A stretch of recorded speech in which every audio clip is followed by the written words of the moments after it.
देखिए, जहाँ तक प्रिविलेज मोशन की बात है, मैं आपके माध्यम से बता देना चाहता हूँ, हमें हमारे कर्मचारियों ने कहा कि देखिए, हमारी ये मांगे हैं कि आपको बाहर आना पड़ेगा। तो हम आप बाहर आए, हमने रोष व्यक्त किया। इस रोष में, इन मांगों में जो हमारी थी मांगे थी, इसमें हमारे सचिवालय कर्मचारी के साथ साथ हमें पूरे प्रदेश के कर्मचारियों का, पूरे प्रदेश के पेंशनों का साथ मिला और हमने ये मिलजुल के लड़ाई लड़ी। अब इसका जो अंजाम हुआ वो आप लोगों के सामने है। पहला जनरल हाउस हुआ, हमें मेमो इशू किया गया। दूसरा जनरल हाउस हुआ, हमें प्रिविलेज मोशन हमारे ऊपर लाया गया। लेकिन मुझे खुशी इस बात की है कि भले ही हमारे ऊपर प्रिविलेज मोशन लाया गया, हमें मेमो इशू किया गया, पता तो चला कि हमारे ऊपर एफआईआर भी हो रही है, लेकिन मुझे खुशी इस बात की है कि मैं सफल हुआ हूँ अपने कर्मचारियों के सहयोग की वजह से, अपने प्रदेश के कर्मचारियों की सहयोग की वजह से, अपने प्रदेश के पेंशनरों की सहयोग की तरफ से, उनके सहयोग की वजह से हम आज सफल हुए हैं। जो माननीय मुख्यमंत्री को जो सैलरी है वो भी 28 को देनी पड़ी, हमें एडीए की किस्त भी देनी पड़ी, हमें एरियर का कुछ हमारे कर्मचारी को अंश भी देना पड़ा। तो इसीलिए हमें अपने प्रिविलेज मोशन और मेमो के बारे में अभी फिलहाल कुछ नहीं करना है। आपने कहा एफआईआर दर्ज करने की बात कही है, कौन है ये एफआईआर दर्ज करने? नहीं, मुझे पता चला एक एप्लीकेशन दी है किसी ने, मेरे पास कॉपी है उसकी। वो चाहता है कि हमारे ऊपर एफआईआर लॉन्च हो, क्योंकि जो कहते हमने जो स्पीच दी थी 23 तारीख को, उससे कहते भाई प्रदेश में जो अराजकता फैल सकती थी, कुछ इस तरह के उन्होंने इल्ज़ाम लगाए हैं। तो अभी तक तो कुछ ऐसा हुआ नहीं, ना ही कोई हमारी ऐसी स्पीच थी। हमने तो साफ साफ शब्दों में कहा था जब, और मैं तो ये भी कह देना चाहता हूँ, जो उस स्पीच भी थी उसमें भी हमें मजबूरी में देनी पड़ी, क्योंकि हमने तो पहल नहीं की थी और हमने उसमें भी कोई ऐसी गलत बात नहीं की, ना कोई हमने कोई गाली गलौज किया।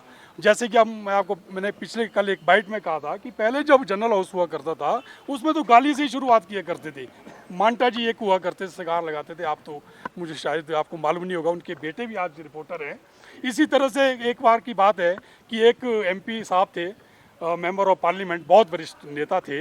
वो एक बार जो उन्होंने सब्जी मंडी में कोई स्ट्राइक हो रही थी कर्मचारियों की, तो उन्होंने एक स्टेटमेंट दे दी थी कि ये जो स्ट्राइक है ये जो जायज़ नहीं है इनकी स्ट्राइक। लेकिन दूसरे दिन जब वो एमपी साहब जो ना कर्मचारी को मिले तो कर्मचारी उनको उठा के ले गए सब्जी मंडी, और सब्जी मंडी में उनको अपने वो शब्द भी वापस लेने पड़े, साथ में कर्मचारी के हित में बात भी करनी पड़ी। लेकिन तब भी इस तरह की चीज़ें नहीं होती थी। अभी हुई है तो ठीक है, मुझे कोई गम नहीं है इसके बात का। मुझे खुशी है कि मैंने अपने कर्मचारी के काम में आया, प्रदेश के कर्मचारी और लाखों जो मेरे पेंशनर है, जो मजबूर थे, जो अपनी आवाज़ नहीं उठा पा रहे थे, मैं आज उनके काम आया, हम लोग उनके काम आए। गीता शर्मा जी ने कहा कि षड्यंत्र बाहरी लोगों ने रचा आंदोलन के लिए। नहीं, देखिए, आंदोलन के लिए उन्होंने ये नहीं कहा कि आंदोलन के लिए बाहरी लोगों ने षड्यंत्र है। उनका कहने का मतलब है कि ये जो आंदोलन हमारे को करना पड़ा, ये बहुत पहले जो है ना ख़त्म किया जा सकता था। लेकिन कुछ एक लोग हैं कहते, जैसे कि उन्होंने कहा, हम मुझे इसके बारे में मालूम नहीं कि उन्होंने किस परिप्रेक्ष्य में ये बात कही है, तो ये उनको ज़्यादा मालूम होगा, आप उनसे पूछ सकते हैं। Thank you sir. देखिए, जहाँ तक जनरल हाउस की बात है, ये तो हमारा पूर्व प्रस्तावित जनरल हाउस था जो आज होना ही था।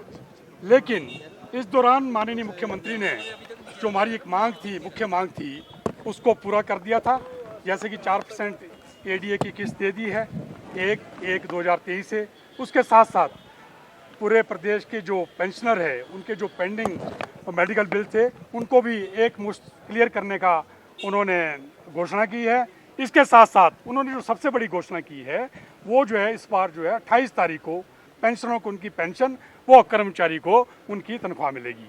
और एक और उन्होंने जो घोषणा की है, जो हमारे चतुर्थ श्रेणी कर्मचारी है, उनको 20,000 रुपये की एक किस्त जो है, जो उनका एरियर था, वो देने की भी घोषणा की है। इसके लिए मैं आपके सभी चैनल के माध्यम से आदरणीय माननीय मुख्यमंत्री जो हमारे सुखविंदर सिंह सुक्खू जी है, उनका अनेक अनेक धन्यवाद करता हूँ।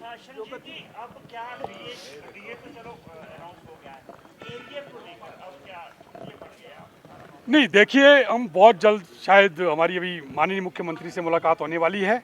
उसके बाद एक हमारी जो अहम बैठक होएगी मुख्य सचिव महोदय के साथ, उसमें हम जो भी हमारी ये जो एरियर है, डीए का एरियर रहता है 1/7/2022 से 21 महीने का वो है, और साथ में जो पे एरियर है 2016 का नए पे स्केल का, उसके बारे में भी हम माननीय मुख्यमंत्री से आग्रह करेंगे कि उसको भी बहुत जल्द से जल्द चरणबद्ध तरीके से कर्मचारी को देने की।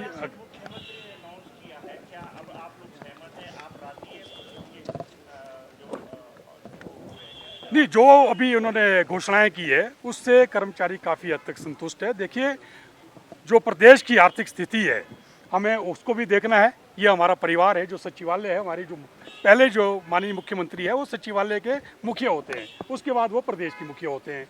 तो ठीक है, जो इन्होंने इतनी बड़ी घोषणा की है, 600 करोड़ रुपए प्रदेश के कर्मचारी और पेंशनों को दिए हैं, तो एक बहुत बड़ी बात है। जहाँ तक मैंने कहा कि एरियर की बात है, इसके बारे में भी हम बात करेंगे। सर, जो प्रिविलेज मोशन जारी की